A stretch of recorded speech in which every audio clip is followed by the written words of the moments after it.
Does your agency recognize that preventive maintenance programs increase the useful life of bridges?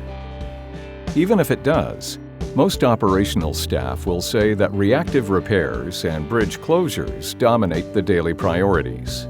And if responding to these complaints is done at the expense of essential preventive tasks, such as removing debris or sealing or replacing leaking joints, new and more costly problems will soon develop, making you feel like you're running in circles. To gain forward momentum, operational staff at state and local levels are starting to develop innovative approaches to tackling the problem of deferred maintenance with some encouraging results. How about your agency? Are you analyzing and piloting new approaches to maintenance? Or is it business as usual? And at what impact to the inventory of bridges over time?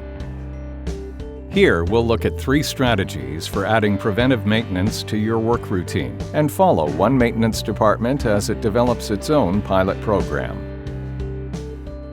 As our first strategy, consider implementing short-term maintenance contracts to perform bridge preservation activities rather than long-term construction contracts. Maintenance contracts have several advantages. First, they allow agencies to follow a more streamlined process for preparing and letting bids, which are managed by maintenance field staff. By using experienced bridge maintenance workers to manage maintenance contracts, agencies can expand their capacity for bridge preservation activities and better control job quality. Additionally, short-term traffic closure standards can be applied to these smaller contracts, which result in less impact on traffic flow.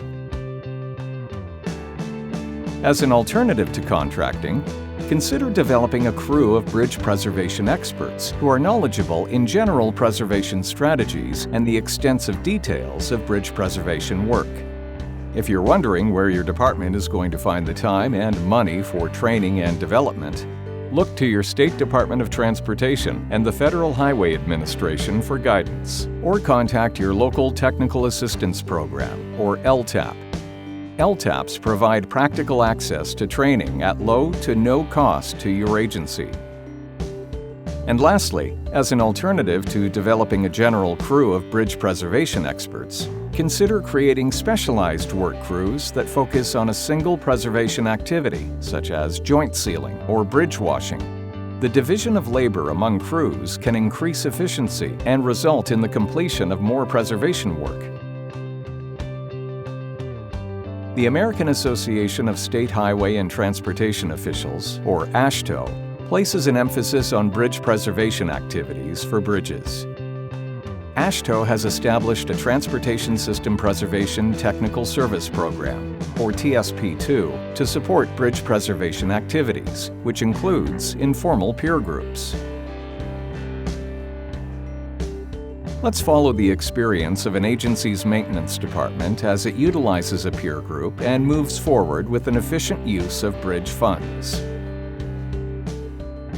While attending the annual meeting of a bridge preservation peer group, Greenville County's bridge maintenance engineer learned that nearby St. Clair County had recently piloted a new contracting process. St. Clair's new bridge deck sealing contract gave the agency flexibility when scheduling the work. By focusing work on single corridors, St. Clair County reduced both the cost of traffic control and inconvenience to the public. Impressed with the results at St. Clair County, Greenville County's bridge management engineer collaborated with Greenville's maintenance supervisor to evaluate a similar strategy at their agency. Together, they demonstrated to county leadership that a maintenance contract with flexible scheduling would likely result in more timely bridge preservation activities and an anticipated improvement in the overall bridge network condition over time. County leadership approved the proposed plan and allocated the funding for a pilot program. The success with a new contracting process has led the bridge management engineer and maintenance supervisor to develop additional plans to improve the useful life of the bridge network within their jurisdiction. They intend to research additional innovative and cost-effective ways to preserve bridge conditions from the AASHTO website, analyze the cost and benefit to the bridge network of various strategies over time, and make further recommendations and proposals for funding to county leadership.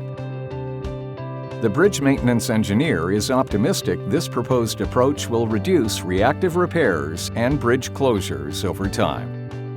Our example illustrates the benefits of participating in the Bridge Preservation Peer Group or other professional associations, tracking and evaluating results, and communicating your organization's role in solving the problem of deferred maintenance.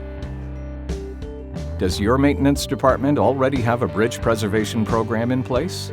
If not, reach out to peer agencies who have successfully implemented a program to see how they got started.